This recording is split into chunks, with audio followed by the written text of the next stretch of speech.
Welcome back, Statliners, to another episode of Bats and Stats presented by ScoutTheStatline.com. I am, as always, Brian, my compadre, just Ross. We got a long one today. And we are going to be doing the top 30 outfielders by ScoutTheStatline.com. 30, Ross. 30 of them. 30. We're doing all 30 in one sitting. By the time this comes out, it's probably going to be 2024, the new year. We're recording the day before New Year's Eve. So this is going to be our New Year's Eve celebration.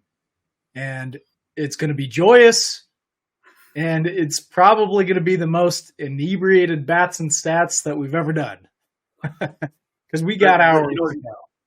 It's probably going to be the 30 through 15 is going to go really well. 15 to 1, you might hear some radical shit come out of our mouths. Yeah, for sure. Before we do that, obviously, Happy New Year to everyone. I got a little inspirational message or statement, I guess, resolution, if you want to put it that way. It's my resolution, but I hope everybody does this if you're like me. So a little bit about me. I'm a very competitive guy. I turn everything into a competition. I don't know why. I've always been that way. But I always strive to be better than everybody, whether it be just in sports or in jobs. In life in general, I always want to be the best. And I think that's a bad thing. It can be good. Don't get me wrong, but I think it's a bad thing because I'm always comparing myself to somebody else rather than just being the best that I can be. So that's my New Year's resolution. I want to be the best Brian that I can be and not better than everybody else. I think... Do you understand what I'm saying? Where that's kind of a bad thing. You're just always competing with somebody. It's not good for you. So that's my resolution. Yeah, I mean, I think that's great. That's an awesome resolution. I mean, I'm a very competitive person too, as you know, but always striving to be the best that you can be and not trying to be, just better than other people. That's super noble. I love that. Yeah. Yeah, I thought it was pretty good. It popped into my head this morning, so I thought I'd share it with everybody. Yeah. Okay, enough with the I don't know, tearjerker stuff or something. I don't know. Let's get into our beers. Okay, well, you shared a resolution. I don't really do resolutions so much. I just try to reflect on my past year and, think of the things that I probably do a little bit better and then focus on doing that. I try to do that every day, right? That's the goal.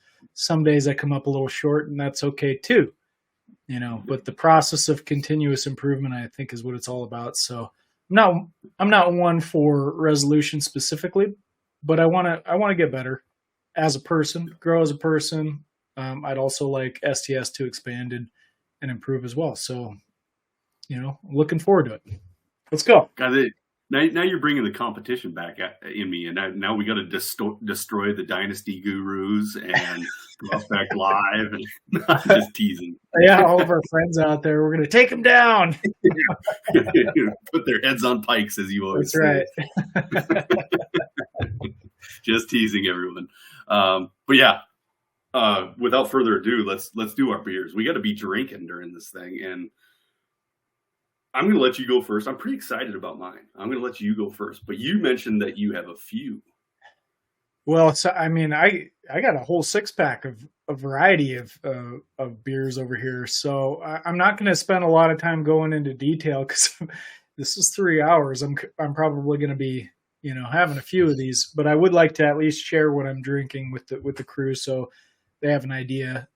Maybe there's something here that you want to go pick out and try. So this first one is Duchess Petite Barrel Aged Sour Ale. The interesting thing here is a lot of these there's some barrel aged beers in here, and then I got a lot of IPAs. I got some Imperial IPAs. So we're running the gamut as far as ABVs. This is probably not quite as strong being a sour ale, even though it's barrel aged. In fact, it says it's 4.5%. So indeed, but we're starting it out easy with a sour ale. I like it. It looks good to me. I like sours. I've been kind of kicking on those a little bit lately. I do too. I don't feel like they're drinkers for me, as in I'm going to put in a session with them. But I do like the taste of one on occasion. So let's try this one. It's a darker as you can tell, barrel aged. That's not surprising.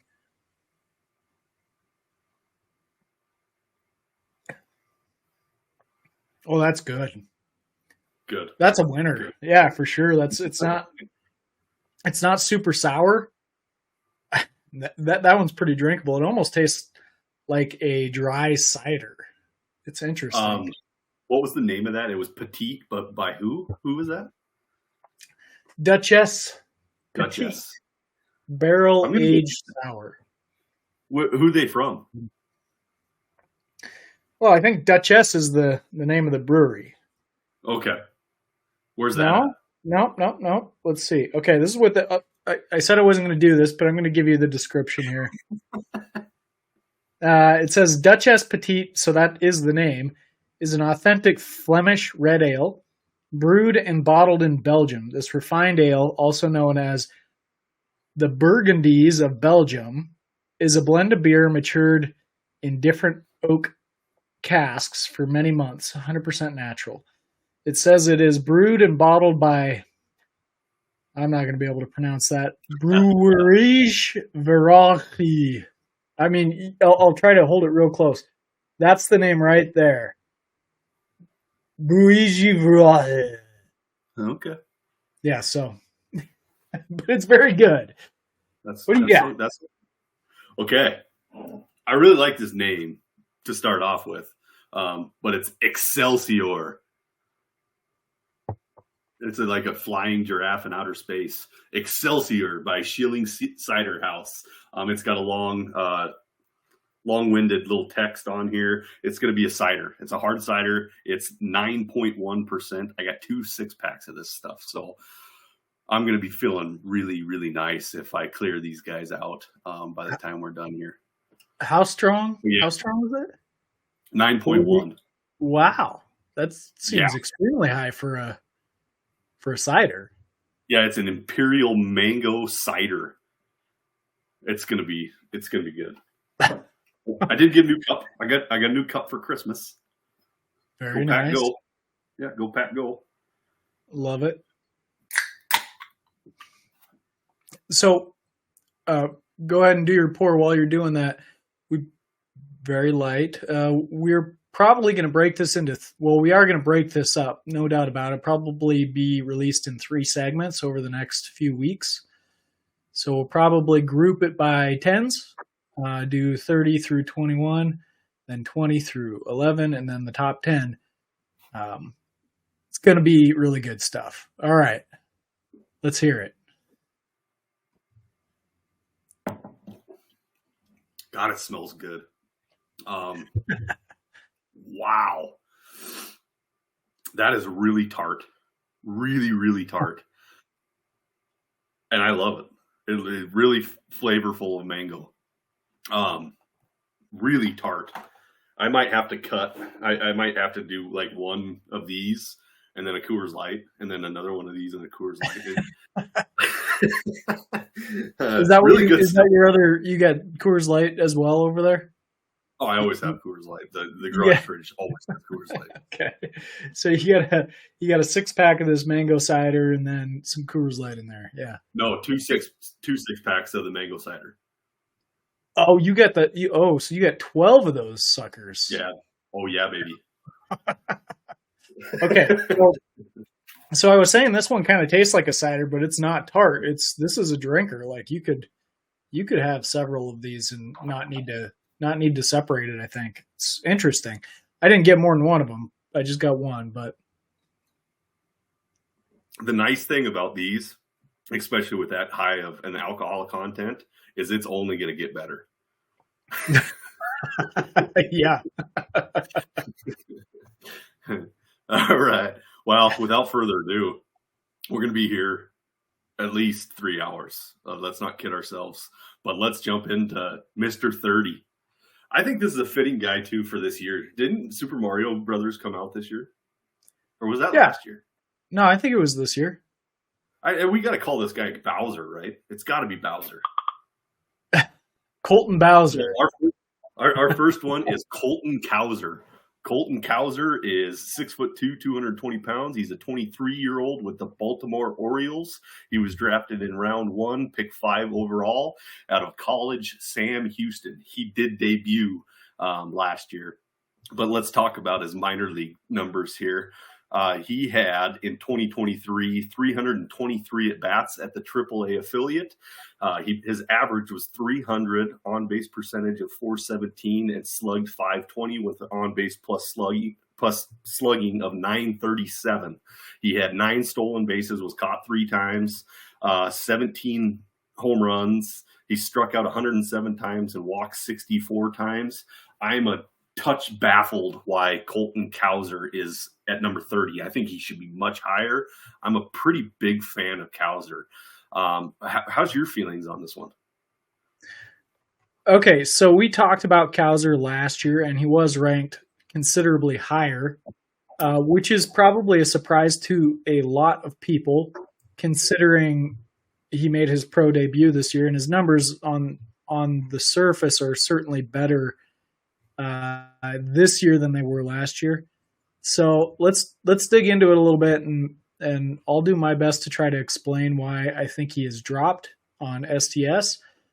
And I guess what I think my outlook on him is, because I was a little suspect to Cowser, I think last year. He's very, very high-end prospect, clearly. Highly drafted kid out of Sam Houston. And he was pretty hot out of the gate this year and earned himself a major league call-up, and he struggled in the major leags.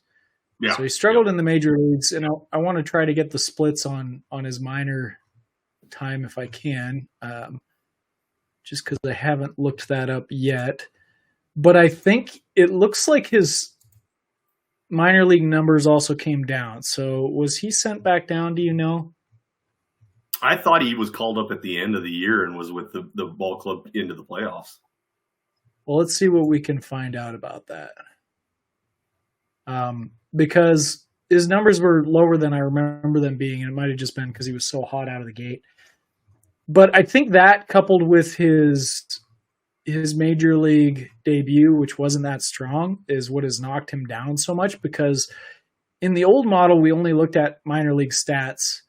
In this new model, we also include their major league performances up until they lose eligibility. So I've got his splits up here, and indeed, he was really hot in the first half of the season, like blazing hot. And then in July, he only hit 125. So really struggled in July. And August and September never really recovered. So it's possible that we're looking at some kind of nagging injury sort of situation, just because it's so stark, his first half and his second half. Very clear. And, I'm not sure, at this point, I'm not sure which Cowser we're going to get, because that first half Cowser was so good and would clearly be ranked much higher in these rankings here. As it is, he comes in at number 30. On the low end of our ranking list, but he does make it, so that's notable. I think he's got a pretty bright future. The strikeouts are something that are a cause of concern and something to keep an eye on. In 2022, they were pretty bad. He really did a good job cutting those numbers down this year, so that's a promising step forward. And he's already made his major league debut, so that's saying something. And on a ball club that I'm really excited about. The Orioles have a fantastic future. If they can keep all these guys together, it's going to be something to behold, and Cowser is going to be a part of that. Yep. So overall, I'd agree with you that he's low here. Yeah. He's low, but I also think the market might slightly overvalue Cowser, and I think if there's something you can take away from that, it's probably that. So if you're looking to upgrade prospects, this could be one of those guys that you look at shifting for somebody that our model likes a little bit more, that also has the pedigree, because Cowser is very well respected out there. So that's not a go get him. He's almost a sell for you.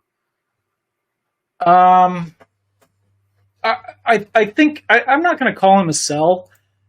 I think that would undersell what I think his capabilities are. But I am going to say, like, he is a sell opportunity. He is somebody that if I owned him, I don't know if I would actively be trying to sell him. But if I could see that perspective where it's like, I think I could get someone like who's a good example? Like a Colt Emerson for a Colton Cowser. I might be willing to do that kind of an exchange. So, okay, it just depends. Okay. Yeah, I don't know how I feel about. I don't want to say go get him, but I'd like him a lot. I think it's team dependent. This is a team dependent situation. If you really want an outfielder, I think you go get him. Or if you really need an outfielder, you go get him. But if you have a few guys ahead of him, I don't think he's upgrading a good outfield situation, if that makes any sense. I think he's an everyday, really good MLB player. I don't think he's an all-star. Yeah. So that, I don't think he's a go get him. That's odd to say to me, though. I really like Cowser. Yeah, I mean, his projections are still pretty solid. Slash line projection is 241, 344, 371. Less power than I think you'd like to see from Cowser in his projections.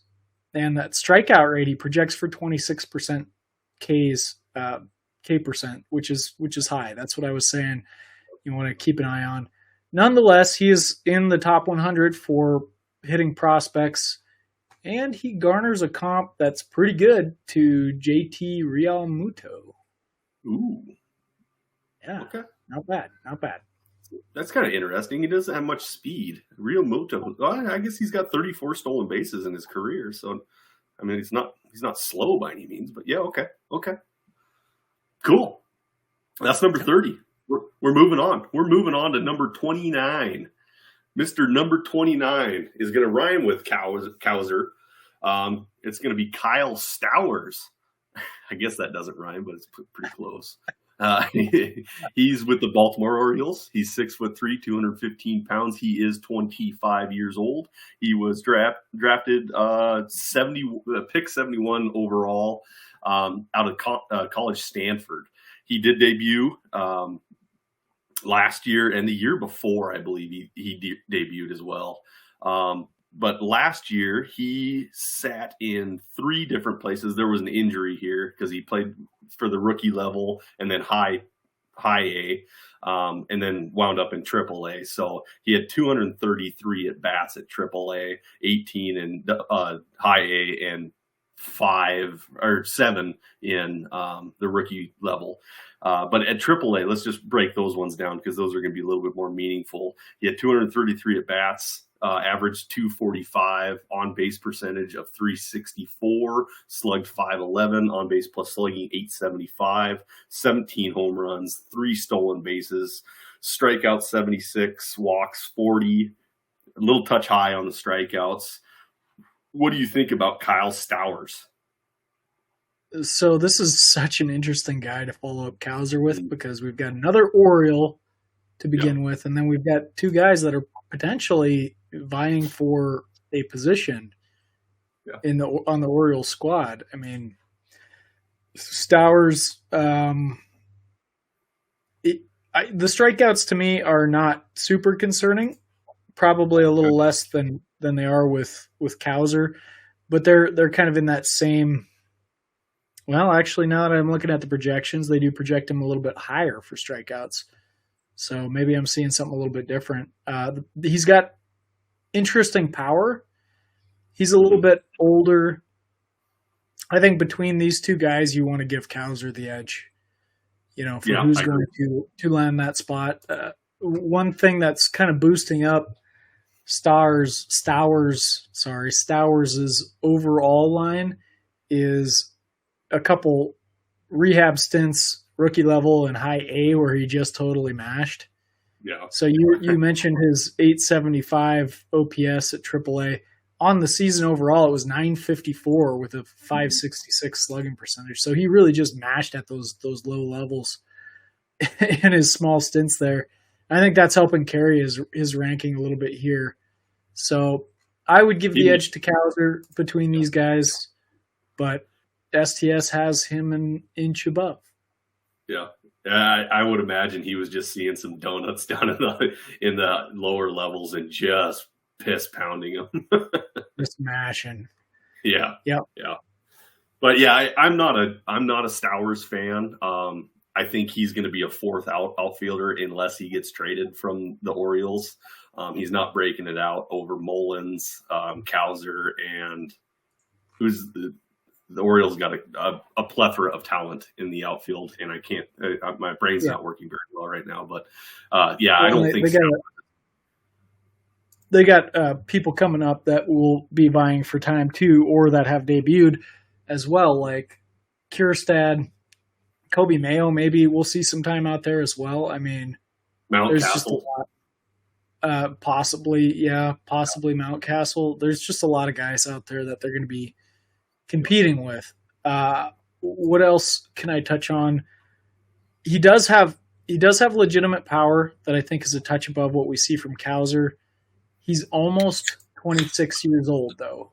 3 days from now will be his birthday, and he'll be 26. Yeah. So, in my mind, this is a trade candidate for the Orioles.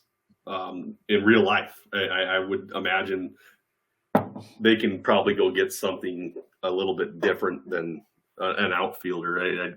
They could use some help in the pitching aspect, but that's real life stuff.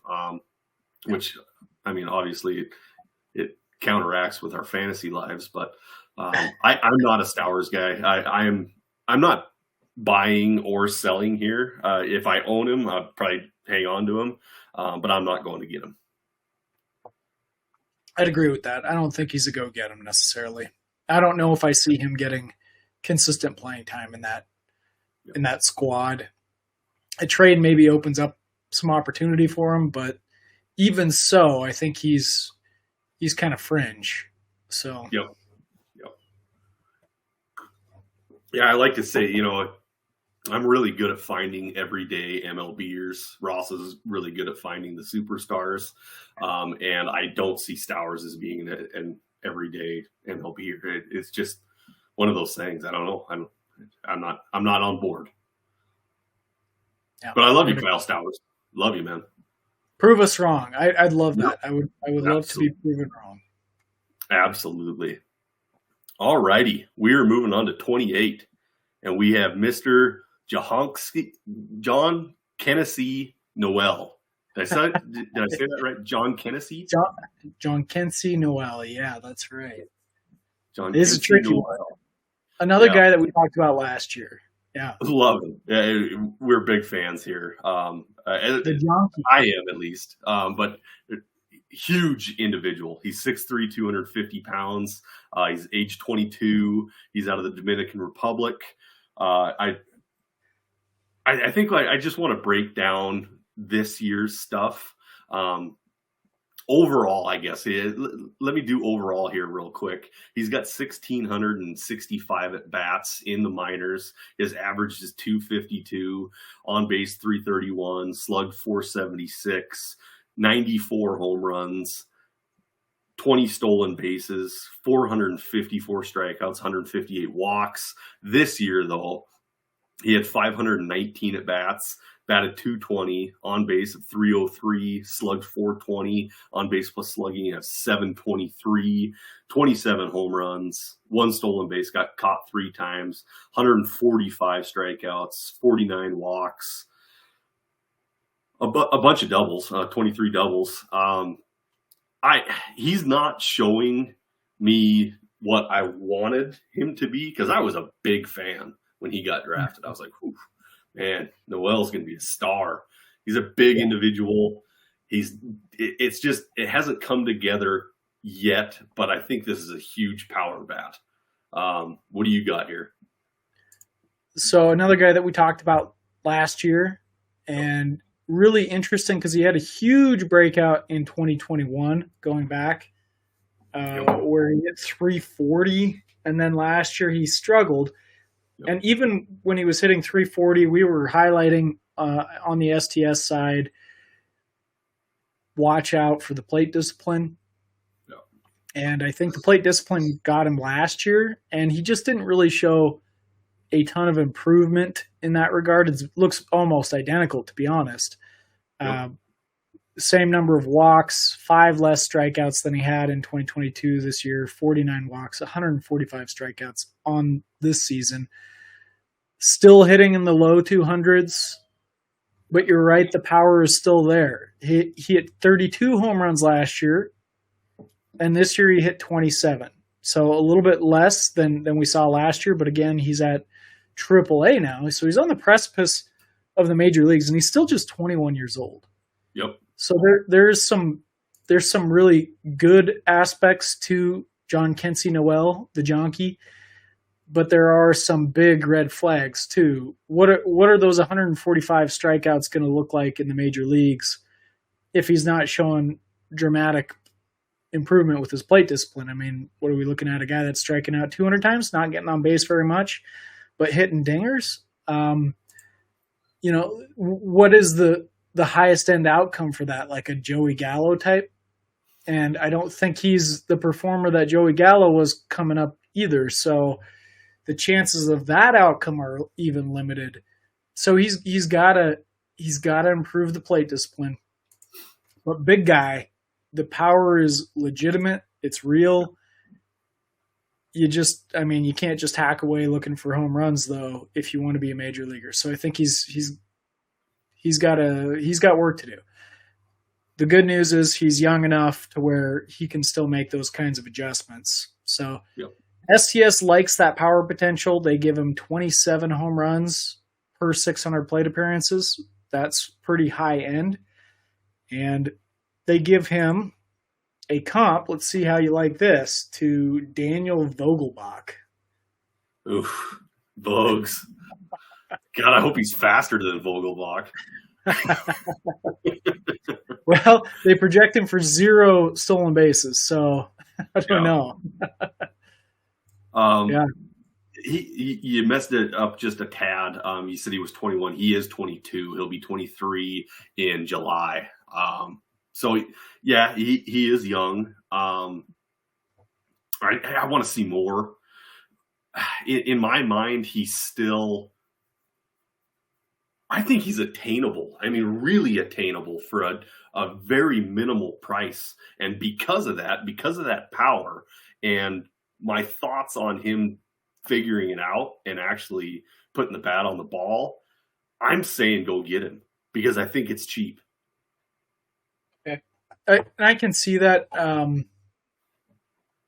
He's a potential power bat that you could add in there.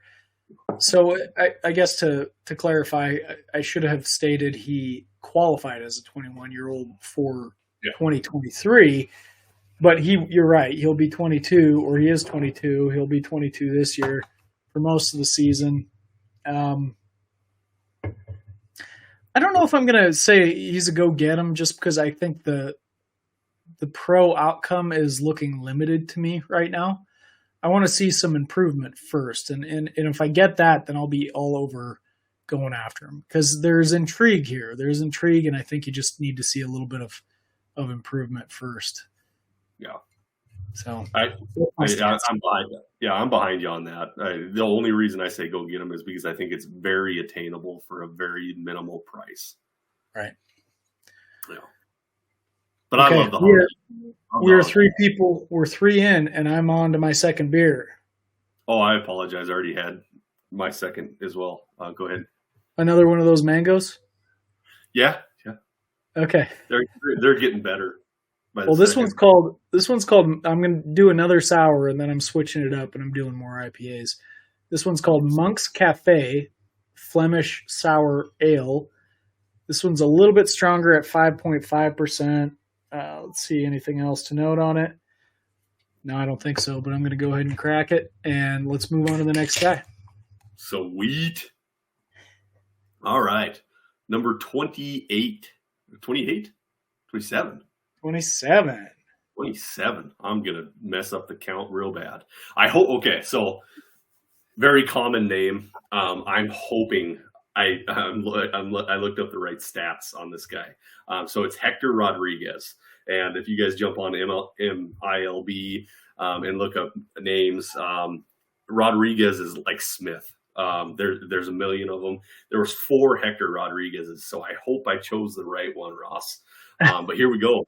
We got a 5'8", 186-pound, 19-year-old out of the Dominican Republic, Hector Rodriguez. His stats this year look as 2 different affiliates. First, he started in single A and then made it up to high A. Overall in the season, he had 461 at-bats, batted .293 with an on-base of .343, slugged .495, on-base plus slugging .838, 16 home runs, 18 stolen bases, 94 strikeouts, 28 walks, 25 doubles, 10 triples. I think that's an impressive stat, 10 triples. Anytime you get into double digits, that's a pretty big deal. But Hector Rodriguez, what do you got? So Hector Rodriguez is one of those guys that I was touting this year. In fact, going back to last year even, I had thought Hector Rodriguez looked like he could have some breakout potential, and I think we got that this year. Though it comes with some stipulations. It wasn't like a massive, he's blown out top 100 lists sort of breakout. He started out extremely hot, and he did cool down midway through the season. But he did flash some pretty decent power in the low minors at just 19, and he is still 19, so he's a young 19, but pretty good overall numbers. He had really good numbers last year for the Reds as well, and the Mets before he was traded to the Reds. So I would say this is continuation. There's talent here. You can see it.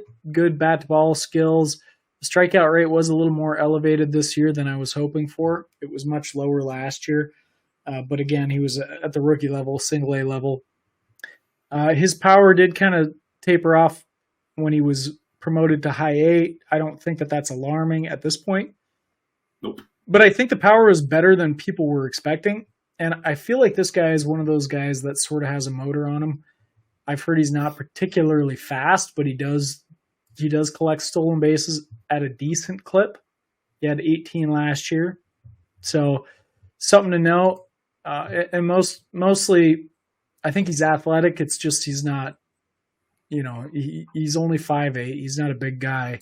So not extremely fast, but there could be some sneaky speed in there.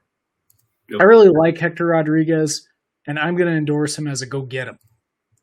Okay. I think he's a good guy to target and go after. Nice. So 19 years old, he will be 20 in March. He just stuffs the scoreboard, man. He does everything really well. Nothing really great yet, but yeah, everything really well. This has got 2020 potential written all over it.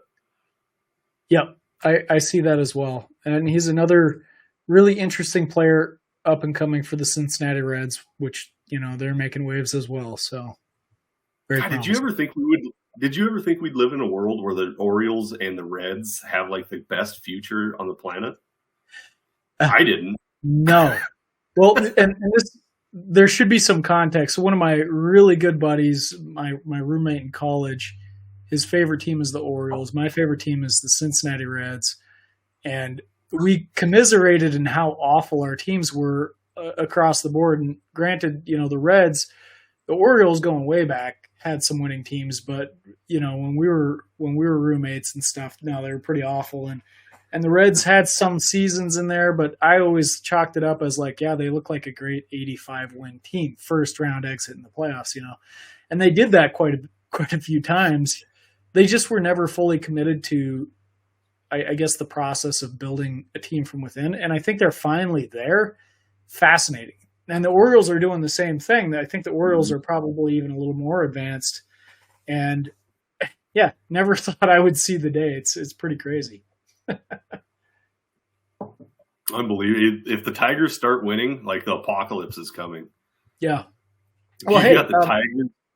I gotta make a comment about this beer too before we move on. This one is so the last one was a barrel aged, and I thought it was going to be a little more heavy flavor, like a dark beer sour, but this one really is, surprisingly.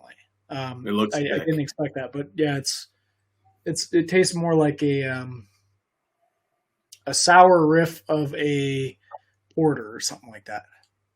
Nice. Okay, I'd probably drink that.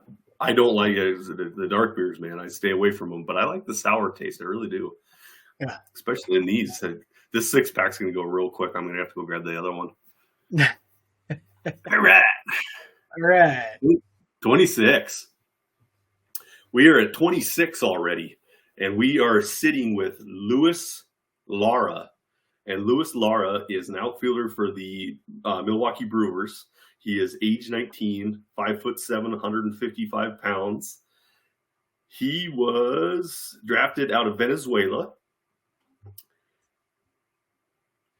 last year. I apologize. So he was in the DSL last year, and this year he made it to single A and promoted to high A at 19 years old. Overall on the season, he had 343 at bats. His average was 286, on base 373, slugged 359, on base plus slugging 732.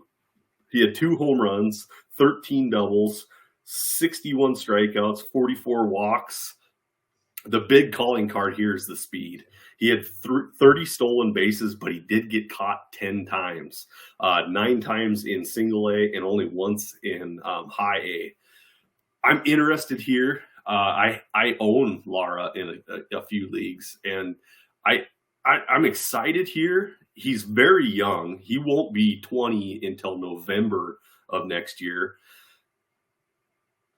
What do you think, Ross? Tell me that we can buy here. Convince me. This is a profile I kind of go back and forth on. Yeah. He does have pretty strong. Okay, so let me reframe this and start with the positives. He is young. He played this year at 18, and he was in single A and high A. That's a pretty advanced assignment. Yeah. Pretty good stuff there. And he was a hitter. Hit for decent average. It wasn't, incredible, but it was pretty decent and showed really good plate discipline. That plays up when you're that young. So I would say overall he showed really good hitting skills. The speed, I think, is a little misleading. I don't think that there's a ton of it, but I think that there's some of it. And kind of like Hector Rodriguez, he'll snag a few there, here and there. The power is the big question mark. And if there's more power to be had, then possibly the possible outcome here is a Jose Altuve type with a little stronger bat or a little better luck or a little bit of both, plus a little bit of power development. We could see a Jose Altuve type of guy. The stolen bases probably are never going to reach the heights that Altuve has reached. I don't think, but that's the high end outcome. Otherwise, you have to ask the question. You might get a decent bat, but is there going to be enough there to make him relevant? Fantasy relevant. Is there going to be enough power? Is there going to be enough stolen bases? Those are the things that you have to worry about. Yep. So I'm not sure if we're going to get that or not. I'm going to say it's worth, at this point, it's probably worth rostering him to see, depending on your league depth. I mean, there's probably in smaller leagues, there's probably going to be other guys that you want to snag above him, but in deeper leagues, he's worth taking a flyer on to see how he develops. But this is a development player, no doubt about it. Don't be mistaken. He's very interesting to me. The thing that drives me absolutely bonkers, and this does with a lot of guys that have high stolen bases. We don't know if they're quick. We don't know if they're fast. They get caught stealing a lot. Yeah. That's just really, really weird to me, especially in the DSL. He had 7 stolen bases, but he was caught stealing 7 times. Yeah, that's bizarre to me. I think. If you're a fast guy in the DSL, man, you're stealing bags like no other. Right. So getting caught that very concerning to me. I like Lara. There's something about this profile. He's very small. He's very young. The Brewers must love him. I mean, why are you promoting a guy like this? Yeah. All the way up into high A. So there's got to be something there. I'm very intrigued. He's not a go get him, but like you said, he's very rosterable. You'd love to have this guy on your roster, but I don't think you go out and actively pursue him unless he's just sitting around.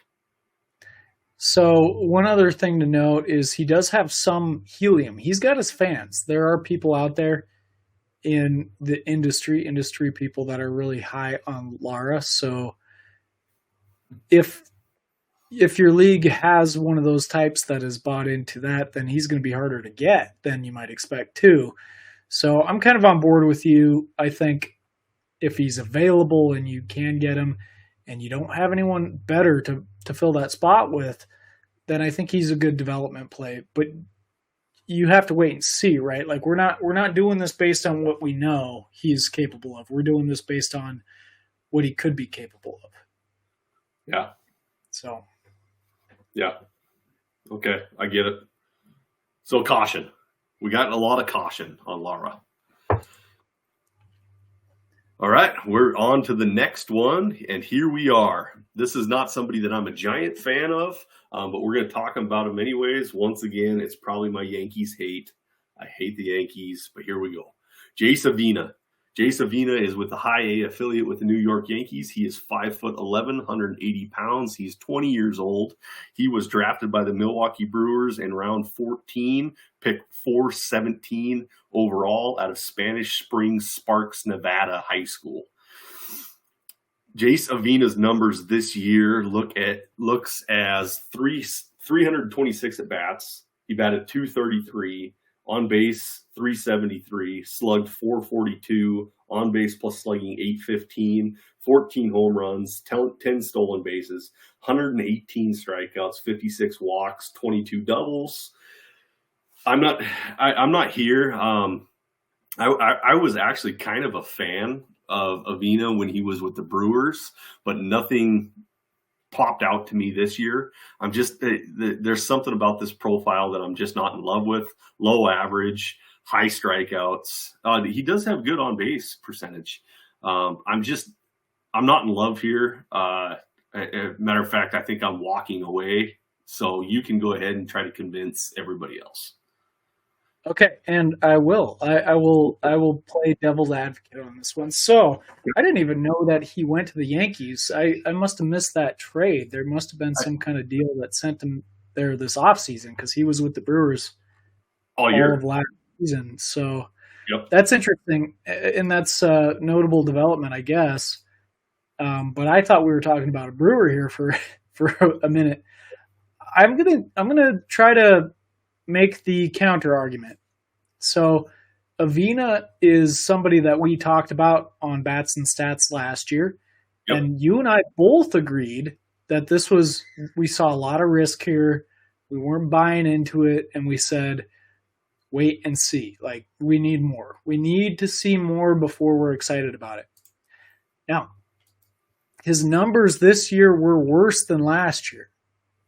But I'm going to say that I've seen enough now to this point to where I'm buying into it. And here's the reasons why. Because early on in the season, it played out almost exactly like you and I expected it to.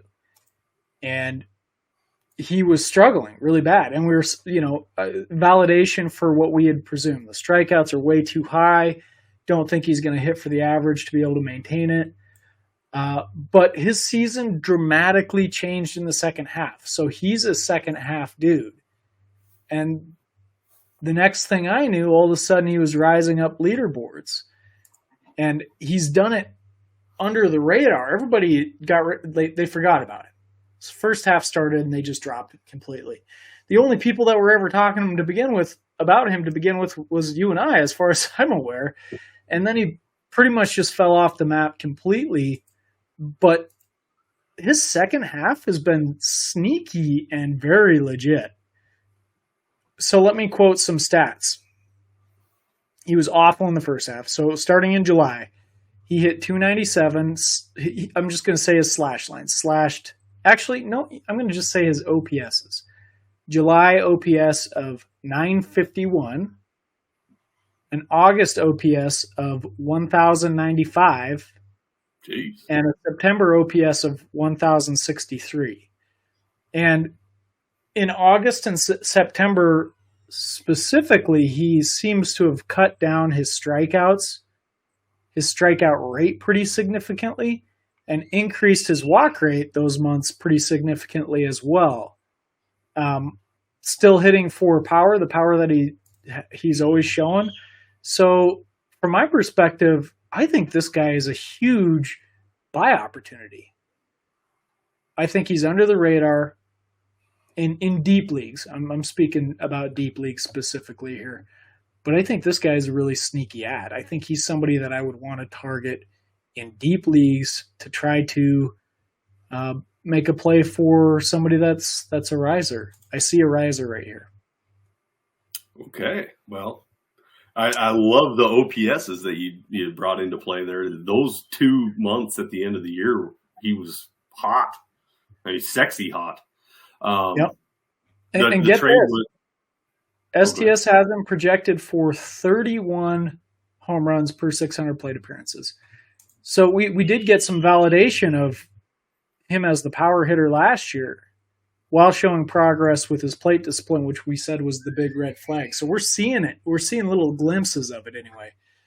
Okay. Remains to be seen if that keeps up as he moves up, but there was clearly some kind of an adjustment that he made. So I'm all aboard. I'm all aboard the Jay Savina train.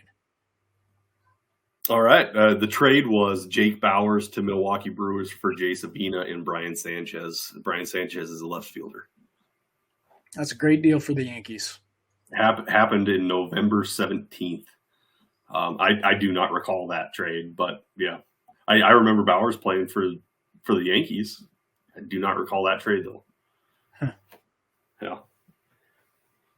All right. Well, there it is. Ross convinced you guys, but he didn't convince me. I'm not buying. All right. Next up, we have Mr. Nelson Rada. Nelson Rada is with the Single A affiliate with the Angels. He's 5'10", 160 pounds. He is only 18 years old, won't be 19 until August. And Nelson Rada has already debuted at the Single A affiliate. He had 439 at bats this year, batted 276, on base 395, slugged 346, on base plus slugging 741, 55 stolen bases. He did get caught 11 times, 2 home runs, 98 strikeouts, 73 walks, had 13 doubles and 6 triples. I love Nelson Rada. I hope you're on the same page as I am, because I think Nelson Rada has star written all over him. I agree with you. Nelson Rada is a go-get-em in my book. He qualified 2023 as a 17-year-old playing in Single A. That's really advanced. Pretty good numbers across the board. The thing he didn't have, and really good speed, obviously, you mentioned that, and really good plate discipline. The thing he didn't have is a lot of power, but we're talking about a 17-year-old at Single A, so very advanced assignment, and I am hopeful that that's something that can grow over time, and if so, you have a star. I don't know any other way to put it. STS isn't, projecting for him to grow in power because that's not how the system is designed, but it is seeing the plate discipline. It is seeing the speed. I think this guy's go get him. Go get him, because he's not ranked highly enough for where I think his future value is going to be. I'm all for it. You like to say helium. I like to say a rocket ship to the moon. Nelson Rada, there's something about this profile that just screams at you have to go get this guy. And I think he's starting to get buzz, right? Like there's buzz starting around Rada. Yeah, but it's not enough. I mean, he's maybe a top 100 guy, maybe most places. I don't know. I'd have to refresh my ranking or my rankings knowledge of different lists. Do you know? Is he like top 100 Baseball America? I don't think on America, and I don't think on MLB. His name's just popping up a lot more. And then I do a lot of mock drafts. Funny enough, randomly, we do these just mock drafts. And Rada's name, when he gets picked, it seems like there's a lot of voices around saying, man, that's a good pick with Rada. Yeah. Yeah, he's a talent. He's one of the few players on the STS model that projects for a higher walk rate than strikeout rate. So that in itself is extremely promising. So even without not a lot of power development, which I think can happen, I mean, you could easily see a Carl Crawford type with plate discipline, right? So something a little bit more than a Carl Crawford type. And if he develops a little bit more power, then what are you looking at? Maybe that outcome is pretty scary for what it could be. Mookie Betts comes to mind. That could be a Mookie Betts right there. Let's calm down. Let's calm down a little bit. Well, I mean, I'm over here saying this a lot.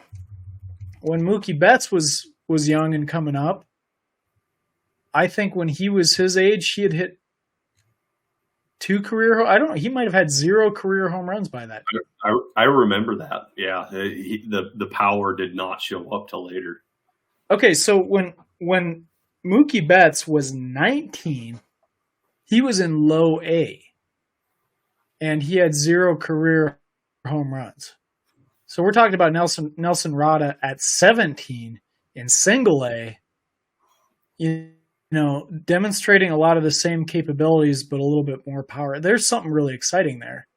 And this really has me thinking 2024 could be a really big year for Nelson Rada, for sure. I was just going to say, could be a really big year. Be prepared for Nelson Rada to be top 50 prospects by the end of 2024. Oh, easily. If not higher. Yeah. If not higher. In my book, I think I already have him ranked in the top 50. So, I think he's top. I think he's top 30. Top 30, maybe even higher. I mean, the ceiling here is a top 10 prospect, in my opinion. Yep. So I don't think he's going to shoot up that high in 2024. I would love it, but I think it's a no doubt 2024. By the end of the season, he'll be a top 50 prospect. And if you want to buy him, you buy him now. Now's the time to get him. We're on the same page. Nelson Rada, go get him. Go get him. Love it. All right, our next one.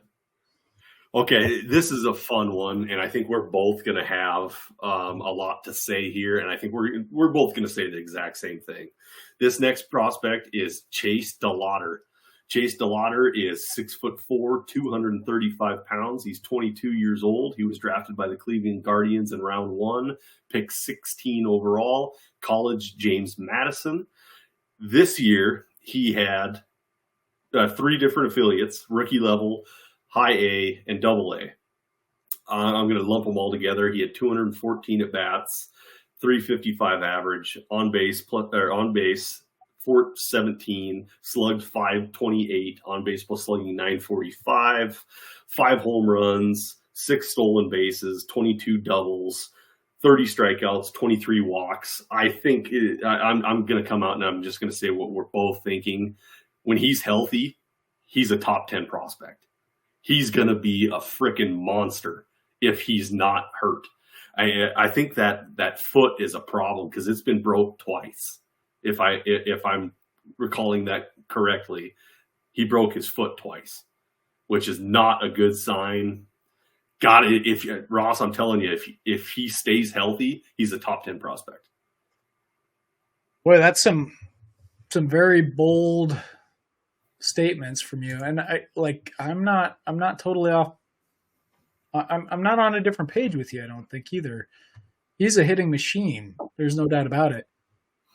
We talked about Nolan Shanuel the other day, and there's some similarities from his college days with Shanuel. So we're seeing something kind of like that, and he's clearly, you're right, when healthy, he's a hitter. He sprays the ball all over the field. He's got some pretty good power. He's got some speed. He does have some helium surrounding him. Yeah. But he's somebody I would be interested, definitely go get him. But the price might be where the sticking point is. I don't think he's billed so highly that he's going to be totally unaffordable. So that's why I think he's somebody you want to target for sure. Do you have his James Madison stats in front of you? I do. Was he a monster in college? He was, yeah. I mean, that's where the Shanuel sort of comp was coming from. Because, I mean, smaller school at James Madison, I'll give you the rundown of his career numbers and then his final season, because they're both very nice. His slash overall for his career was a .402 batting average, .520 on-base percentage, and a .715 slugging percentage. Not huge home run totals or anything like that. We're looking at, looks like his first couple of years he had 7 home runs, and then he finished his third season with 8.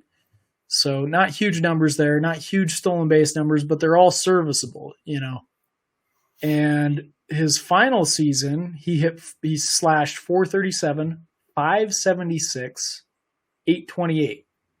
So 1404 OPS, more walks than strikeouts, everything that you want. I mean, all the boxes are checked. He's kind of doing the same thing in the minor leagues so far too. So yeah. One thing that I think I forget about is he missed all of 2022 and then only had 214 at bats in 2023. He's much bigger than I thought he was. He's 6'4", 235. It's huge. He's a big dude. Right. Man, the thing that's intriguing to me here is that, there was a time when Juan Soto was also considered an injury risk. And he's been a pretty full-time player as a major leaguer after debuting at 19, So I don't know, maybe it was just an injury and, he's ready to go now. Maybe he's finally got it rehabbed. I don't know. I'm not a lot to put a stock into concerns of whether a player is going to have injury issues or not. Sometimes that gets me in trouble, but I think it's pretty unpredictable. Yeah. The flip side of that is Eloy Jimenez. He was pretty healthy until all of a sudden he went into the major leagues.